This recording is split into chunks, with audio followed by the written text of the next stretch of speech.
नमस्कार, जय हिंद साथियों। स्वागत है आपका साइंस की top 100 very short question answer series में।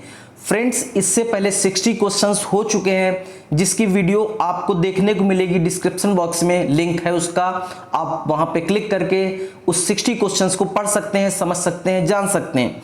तो फ्रेंड्स, आज सीरीज स्टार्ट करने जा रहे हैं क्वेश्चन नंबर 63 से।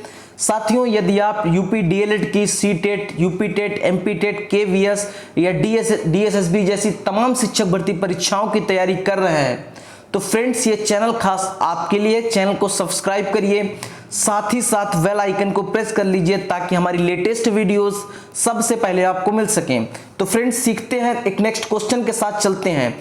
वर्धी प्रजनन किसे कहते हैं? वर्धी प्रजनन क्या होता है? 3 तरीके के प्रजनन प्रक्रियाएं होती हैं जीव जंतुओं में: वर्धी प्रजनन, अलैंगिक प्रजनन और लैंगिक प्रजनन। तो वर्धी प्रजनन किसे कहते हैं? वर्धी प्रजनन प्रायः पेड़ पौधों में पाया जाता है। और किस तरीके से होता है? जब पौधों में वर्धी भाग, पौधों के वर्धी भाग जैसे जड़, तना और पत्तियों से नए पौधों का जन्म होता है। जड़, तना और पत्तियों से नए पौधों का जन्म होता है, उसे ही हम वर्धी प्रजनन कहते हैं, वर्धी प्रजनन कहते हैं। तो फ्रेंड्स, अब बात करते हैं संचारी रोग किसे कहते हैं। कौन से होते हैं संचारी रोग? तो फ्रेंड्स, संक्रामक रोग का सब पार्ट है संचारी रोग। संक्रामक रोग वे रोग होते हैं जो किसी एक व्यक्ति से दूसरे व्यक्ति में प्रत्यक्ष अथवा अप्रत्यक्ष रूप से जाने वाला रोग संक्रामक रोग कहलाता है। और संचारी रोग किसे कहते हैं? वे सभी रोग जिनके तत्कालिक कारक सूक्ष्म जीव होते हैं तथा ये रोग एक दूसरे मनुष्य से छुआछूत के कारण फैलते हैं, उन्हें संचारी रोग कहते हैं। तो फ्रेंड्स, अब बात करते हैं संक्रामक संचारी रोग और संक्रामक रोग होते कौन कौन से। उदाहरण यदि हम देखें तो हैजा, चेचक, पीलिया, टिटेनस, ये सारे के सारे संचारी रोग हैं। अब बात करते हैं संक्रामक रोग कितने प्रकार के होते हैं। तो फ्रेंड्स, संक्रामक रोग 2 प्रकार के होते हैं, सांसर्गिक रोग और संचारी रोग। आप पढ़ चुके हैं, संचारी रोग को आप पढ़ चुके हैं। अब बात करते हैं परमाणु का। किसी परमाणु का आवेश क्या होता है? किसी परमाणु का आवेश शून्य होता है। कोई परमाणु है, उसका आवेश शून्य होता है। परमाणु संख्या क्या है? यदि आपसे पूछ लिया जाए प्यारे साथियों, फ्रेंड्स, यदि आपसे पूछा जाए कि परमाणु संख्या क्या होती है तो आप कहेंगे वह मूलभूत संख्या जो उस परमाणु के नाभिक में प्रायः प्रोटॉनों की संख्या हो। किसी परमाणु के नाभिक में प्रोटॉनों की जो संख्या होती है उसी को हम कहते हैं परमाणु संख्या। और प्यारे साथियों, यह संख्या तुल्य होती है इलेक्ट्रॉन के। इलेक्ट्रॉनों की संख्या के तुल्य जो संख्या होती है उसको हम कहते हैं प्रोटॉनों की संख्या, उसी को हम कहेंगे परमाणु संख्या। हम उम्मीद करते हैं आपको समझ आया होगा। अब बात करते हैं साथियों कि परमाणु द्रव्यमान संख्या क्या है। तो परमाणु द्रव्यमान संख्या को बतलाने वाला एकक है यह C12 परमाणु के 1/12 अर्थात 1.66033 × 10⁻27 किलोग्राम के तुल्य होता है परमाणु द्रव्यमान संख्या। अब बात करते हैं प्यारे साथियों, संयोजकता किसे कहते हैं? क्या होती है संयोजकता? तो साथियों, संयोजकता किसी का नाम नहीं है। संयोजकता परमाणु एटम के बात कर रहे हैं, तत्व की बात कर रहे हैं, तब संयोजकता को आप किस तरीके से जानेंगे, सीखेंगे, परखेंगे। तो साथियों, किसी तत्व के परमाणु में वाह्यतम कोश, किसी तत्व, कोई तत्व होए, उसके परमाणु के वाह्यतम कोश में, उसकी बाहरी कक्षा में उपस्थित इलेक्ट्रॉनों की संख्या को उस तत्व की क्या कहते हैं? संयोजकता कहते हैं। उस तत्व की संयोजकता कहते हैं। किसी तत्व के बाहरी कोश में उपस्थित इलेक्ट्रॉनों की संख्या को उस तत्व की संयोजकता कहते हैं। अब बात आती है फ्रेंड्स, यौगिक किसे कहते हैं? यौगिक किसे कहते हैं? मिश्रण किसे कहते हैं? प्रतीक किसे कहते हैं? यही सारे प्रश्न आपको डीएलएड में 1 नंबर में देखने को मिलेंगे। यदि आपने यहां से 1 नंबर के सारे प्रश्न सीख लिए तो आप डीएलएड में अच्छी तरीके से 90+% से पास हो जाएंगे। तो साथियों, यौगिक किसे कहते हैं? 2 या 2 से अधिक तत्व, कोई 2 तत्व हो या 2 से अधिक तत्व हो, उनका निश्चित अनुपात में, ध्यान देने वाली बात है साथियों, 2 या 2 से अधिक तत्वों का निश्चित अनुपात में संयोग करके एक नया पदार्थ बनाया जाए उसे कहेंगे यौगिक। वहीं ठीक इसका विपरीत कर दिया जाए, उल्टा कर दिया जाए, विलोम कर दिया जाए तो मिश्रण हो जाएगा 2 या 2 से अधिक पदार्थ।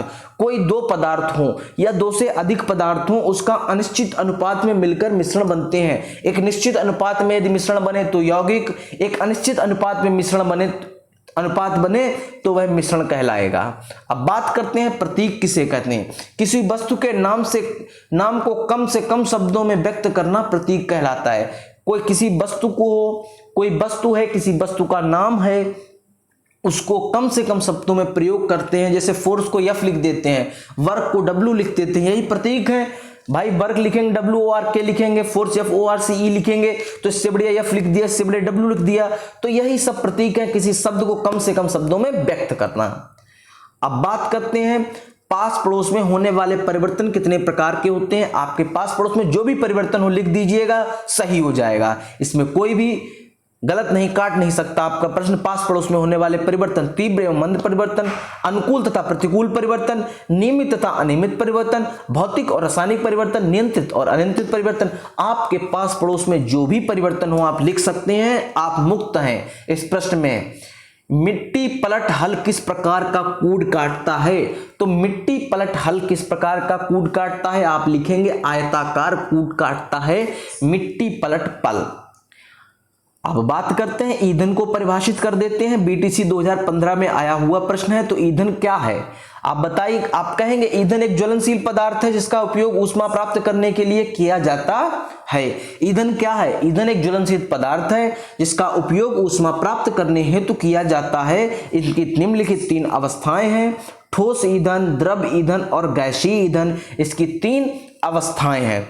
अब बात करते हैं साथियों कि प्रकाश संश्लेषण की क्रिया को दर्शाने हेतु केवल रासायनिक समीकरण लिखिए। प्रकाश संश्लेषण की क्रिया को यदि हम डिफाइन करें, दर्शाएं, तो हमको क्या रासायनिक समीकरण लिखना होगा? तो हमको रासायनिक समीकरण लिखना होगा C6CO2 12H2O, तो हमको प्राप्त होगा C6H12O6 6H2O और 6O2। इतनी चीजें हमको प्राप्त होंगी। ग्लूकोज, जल और ऑक्सीजन हमको प्राप्त होगा प्रकाश संश्लेषण की क्रिया को करने में। जांघ की अस्थि को हम क्या कहते हैं? जो हमारे जांघ की जो अस्थि होती है, जो हड्डी होती है, उसको हम क्या कहते हैं? तो प्यारे साथियों, इसी का नाम है फीमर। जांघ की अस्थि को हम फीमर कहते हैं। और एक ध्यान देने वाली बात है, इंपॉर्टेंट बात है, परीक्षा में किसी भी एंट्रेंस एग्जामिनेशन में आपसे पूछा जा सकता है। क्या पूछा जाएगा कि सबसे बड़ी हड्डी का नाम क्या है? तो आप कहेंगे फीमर जो है वह सबसे बड़ी हड्डी है, हमारे शरीर की अस्थि है। अब बात करते हैं 4Na+O2 समीकरण को पूरा कर दीजिए। वेरी इजी समीकरण है, इक्वेशंस है। क्या है? 4Na+O2 2Na2O। किसी परमाणु को दर्शाने के लिए परमाणु संख्या, द्रव्यमान संख्या तथा तत्व का प्रतीक प्रदर्शित करने हेतु निर्धारित तरीके को लिखिए। अब निर्धारित तरीके को आपको लिखना है। बीटीसी 2015 में आ चुका है, हो सकता है इस बार भी आ जाए, ध्यान से पढ़ सीख लो। देखो भैया, x 0 लिखा, ऊपर m लिखा है। इसका क्या मतलब है? ऊपर जो m लिखा है वो परमाणु द्रव्यमान संख्या को डिफाइन कर रहा है। जो O लिखा है वह परमाणु संख्या को डिफाइन कर रहा है। जो x है वह तत्व है। समझ गए बात को साथियों? सोडियम हाइड्रोक्साइड और हाइड्रोक्लोरिक अम्ल के साथ अभिक्रिया करने का रासायनिक समीकरण लिखिए। तो NaOH plus HCl NaCl plus H2O हो जाएगा। अब बात करते हैं तीव्र परिवर्तन किसे कहते हैं। तीव्र परिवर्तन कौन कौन से तीव्र परिवर्तन होते हैं? तो तीव्र गति से होने वाले परिवर्तन को हम तीव्र परिवर्तन कहते हैं। उदाहरण के तौर पे यदि आप सीखेंगे तो आसानी से समझ जाएंगे। कौन कौन से उदाहरण? माचिस की तीली का जलना तीव्र गति परिवर्तन है। रसोई का जलना, गुब्बारे का फूलना तथा फटना, ये सारे के सारे तीव्र परिवर्तन है। कोई तीव्र गति से रासायनिक परिवर्तन हो, भौतिक परिवर्तन हो, वह सारे तीव्र परिवर्तन कहलाते हैं। अब बात करते हैं फ्रेंड्स, बाष्पन किसे कहते हैं? जब पृथ्वी से जल गर्म होकर बाष्प के रूप में ऊपर की ओर उड़ जाता है। जब पृथ्वी से जल गर्म होकर के बाष्प के रूप में ऊपर की ओर उड़ जाता है, यह क्रिया बाष्पन की क्रिया कहलाती है। अब बात करते हैं फ्रेंड्स, चाल किसे कहते हैं? इसका मात्रक क्या होता है? यदि पीटीसी 2016 में पूछा गया प्रश्न, तो चाल बराबर क्या होता है? दूरी बटा समय। तो यही इसी से परिभाषा बन जाएगी। किसी वस्तु द्वारा एकांक समय में चली गई दूरी को चाल कहते हैं। कोई वस्तु के एकांक समय में चली गई दूरी को हम चाल कहते हैं। इसका मात्रक होता है मीटर पर सेकेंड, इसका मात्रक होता है। अब साथियों यहां पे लिखा है, प्रश्न एक आया है आप सभी लोगों के सामने, फसल चक्रण तथा फसल चक्र क्या है।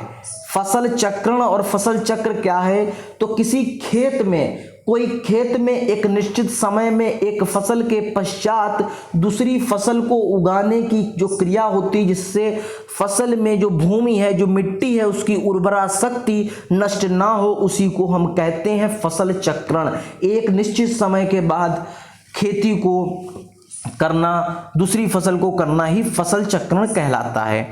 अब बात करते हैं साथियों तृतीय प्रकार के उत्तोलकों के दो उदाहरण लिखिए। चिमटा, चिमटी, चाकू, ये सारे के सारे तृतीय प्रकार के उत्तोलक हैं। अब फ्रेंड्स हम बात करते हैं सिरके का रासायनिक सूत्र लिखिए। सिरके का रासायनिक सूत्र होता है, पहले तो हम देखते हैं सिरके को हम कहते हैं एसिडिक एसिड कहते हैं। बीटीसी 2016 में पूछा गया प्रश्न है। अब बात करते हैं सिरके का रासायनिक सूत्र क्या है। तो रासायनिक सूत्र है CH3COOH। मेस्टन हल का मुख्य कार्य लिखिए। ये ऊपर की मिट्टी को नीचे तथा नीचे की मिट्टी को ऊपर करता है। ये बीटीसी 2016 में पूछा गया प्रश्न है, इंपॉर्टेंट प्रश्न है। नवीकरणीय तथा एवं अनवीकरणीय संपदा में मुख्य अंतर बताइए। तो नवीकरणीय संपदा वह संपदा होती है जो भविष्य में समाप्त नहीं होगी, जैसे सूर्य सौर ऊर्जा, जैसे पवन ऊर्जा, जैसे जल ऊर्जा, ये नवीकरणीय संपदा है। जबकि अनवीकरणीय संपदा जो भविष्य में समाप्त हो जाएंगे, जैसे पत्थर का कोयला, जैसे पेट्रोलियम, ये अनवीकरणीय संपदाएं हैं। अब बात करते हैं फ्रेंड्स वसा में घुलनशील दो विटामिन के नाम। तो वसा में घुलनशील दो विटामिन है, vitamin A, vitamin D, vitamin E, vitamin के। यदि वसा में घुलनशील पूछा जाए तो ये लिखेंगे। यदि पूछा जाए जल में घुलनशील तो लिखेंगे विटामिन बी और विटामिन सी जल में घुलनशील होती हैं। अब बात करते हैं फ्रेंड्स टीकाकरण क्या है। लिखिए टीकाकरण क्या है। देखिए अभी कोरोना काल चल रहा है, बहुत से लोग कह रहे हैं वैक्सीन है, बहुत से लोग कह रहे हैं टीका है। तो यही है टीका। किसी उपयुक्त समय में रोग जनक की कुछ मात्रा शरीर में पहुंचाने से एक विशेष प्रकार के रोग के विरुद्ध प्रतिरोधक क्षमता का विकास हो जाता है। जैसे किसी रोग के लड़ने की क्षमता का विकास हो जाता है, उस रोग को पनपने नहीं देता है, उस रोग का भक्षण कर लेता है टीकाकरण द्वारा। इसी विधि को हम टीकाकरण कहते हैं। तो फ्रेंड्स अब बात करते हैं सरल मशीन कितने प्रकार की होती है। तो सरल मशीन फ्रेंड्स ओनली 5 प्रकार की होती हैं, 5 टाइप्स की होती हैं। उत्तोलक में झुका तल, घिरनी, पहिया और धुरी। उत्तोलक आप पढ़ चुके हैं, आयास भार और आलंब होगा। पेंच देखा ही होगा आपने। झुका तल जो ट्रक पे हम लगाते हैं, झुका तल लगाते हैं, इससे भारी भारी गाड़ियों को हम ट्रक से चढ़ा और उतार सकते हैं। वजन को, बड़े भारी वजन को झुका तल से हम चढ़ा सकते हैं। घिरनी का प्रयोग आप पुराने कुएं में देखेंगे, या एक फ्लोर से दूसरी फ्लोर पे सामान ले जाने के लिए घिरनी का प्रयोग देखेंगे। पहिया और धुरी का प्रयोग व्हीकल्स में देखेंगे। अब बात करते हैं सौर मंडल में सूर्य के सबसे नजदीक स्थित ग्रह का नाम लिखिए। तो सौर मंडल में सबसे नजदीक ग्रह स्थित है, कौन सा है? बुध है। और पृथ्वी के सबसे नजदीक ग्रह शुक्र है। सबसे छोटा ग्रह बुध है, सबसे बड़ा ग्रह बृहस्पति है। याद कर लीजिए साथियों ग्रहों के नाम। ग्रह में क्या छोटा क्या बड़ा है, पेपर में जरूर आता है, एंट्रेंस एग्जामिनेशन में कोई भी होगी पूछा जाएगा। मानव की खोपड़ी में उपस्थित हड्डियों की कुल संख्या कितनी होती है? जो मानव की खोपड़ी में उपस्थित हड्डियों की संख्या साथियों 29 होती है। कितनी होती है? 29 होती है। एक बार लिख दो कमेंट में सर कितनी होती है? 29 होती है। कीटों में वर्ज्य पदार्थों का निष्कासन किस उत्सर्जी अंग द्वारा किया जाता है? तो कीट जो होते हैं वो अपने वर्ज्य पदार्थ का निष्कासन किस उत्सर्जी अंग द्वारा करते हैं? बीटीसी 2017 में आया गया प्रश्न। तो हम लिखेंगे मैलपीगियन निसर्ग नलिकाओं की मुख्य उत्सर्जन इंद्रियां हैं। किसी एक अम्ल, किसी एक क्षार का रासायनिक सूत्र लिखिए। अम्ल क्या होते हैं? जो HIN और क्षार OH। तो HNO3, H2SO4, HCl अम्ल हो गए। NaOH, KOH, NH4OH, MgOH2 का होल ट्वाइस, ये हो गए हमारे क्षार हो गए। अब बात करते हैं FeO3 में लोहे की संयोजकता कितनी है? ये क्या होगा? लोहे का ऑक्साइड होगा। ये लोहे का ऑक्साइड है। Fe2O3 में लोहे की संयोजकता है 3। ऊर्जा के संचरण की किस विधि द्वारा जल गर्म होता है? तो लिखिए संवहन विधि द्वारा ऊर्जा का उसका जल जो है वह गर्म होता है। साथियों उम्मीद करते हैं यह वीडियो आपको बहुत ही अच्छा लगा होगा। यदि साथियों आप सभी सब्जेक्टों की प्रत्येक इसी तरीके से टॉप 100 सीरीज ज्वाइन करना चाहते हैं, सीखना चाहते हैं, अपने अतिलघुत्तरी, बहुविकल्पी और वेरी शॉर्ट क्वेश्चन को पढ़ना चाहते हैं, तो साथियों चैनल को सब्सक्राइब करिए, बेल आइकन को प्रेस करिए, साथ ही साथ इस वीडियो को लाइक करिए, ज्यादा शेयर करिए, आपके फ्रेंड्स भी इस वीडियो का लाभ उठा सकें। धन्यवाद, जय हिंद साथियों।